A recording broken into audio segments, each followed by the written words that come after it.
CNN.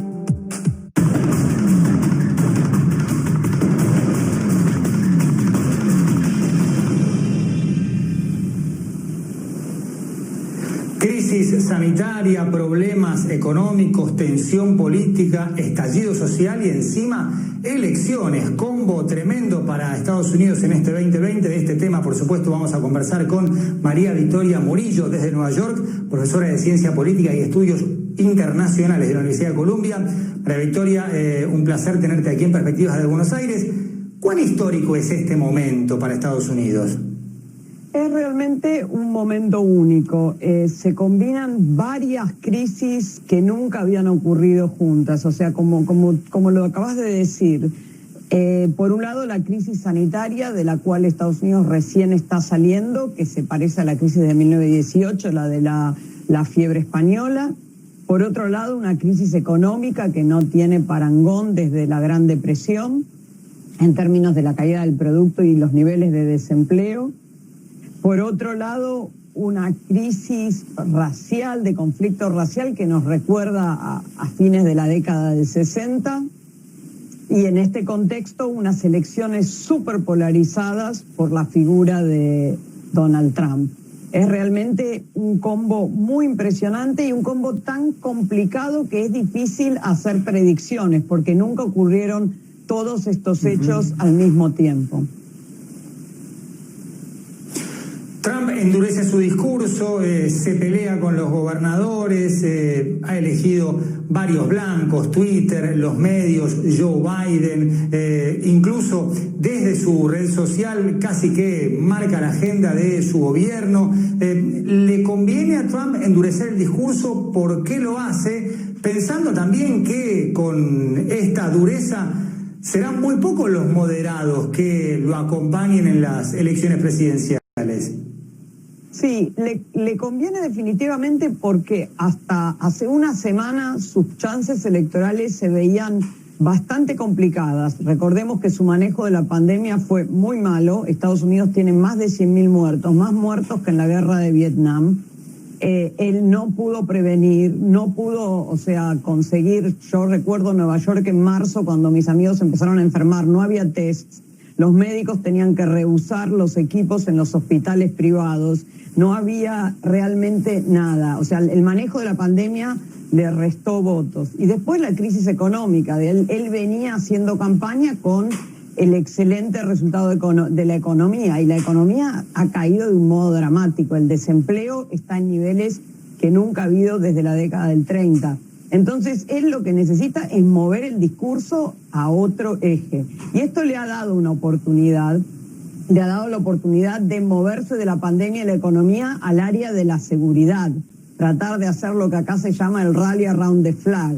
Tratar de decir que esto es un tema de seguridad nacional. Este es un discurso tradicional de los republicanos. Recordemos que Richard Nixon ganó la elección del 68 con el mismo discurso, con un discurso de ley y orden frente a los riots que hubo, entre otras cosas, tras la muerte de Martin Luther King.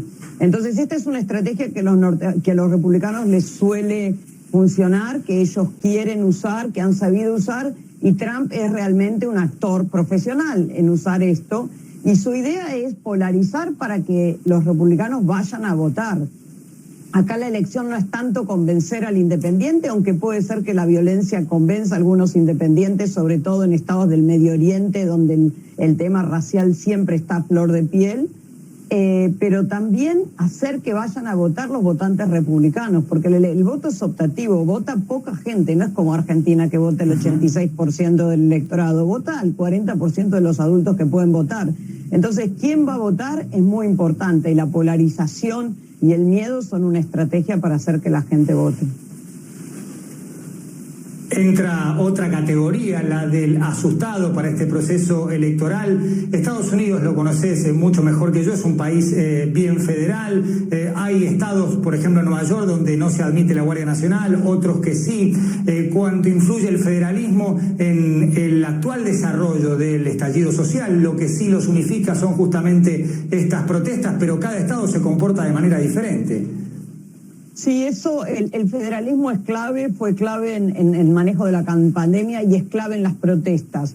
La Guardia Nacional, el alcalde de Nueva York no la deja entrar, pero está en este momento en una pelea con el gobernador que sí quiere que venga. Ambos son demócratas y sin embargo no están de acuerdo en este punto.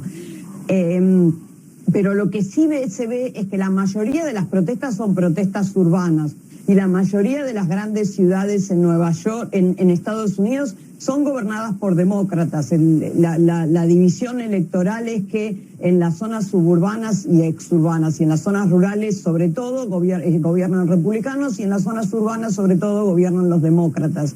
Entonces los alcaldes en general están en tensión, no quieren reprimir, han sido votados por esta misma gente que se opone a la violencia policial y al mismo tiempo se ven presionados por Donald Trump, que los acusa de débiles. Y eso ocurrió también en el caso de gobernadores demócratas, como su pelea ayer con el gobernador de Illinois.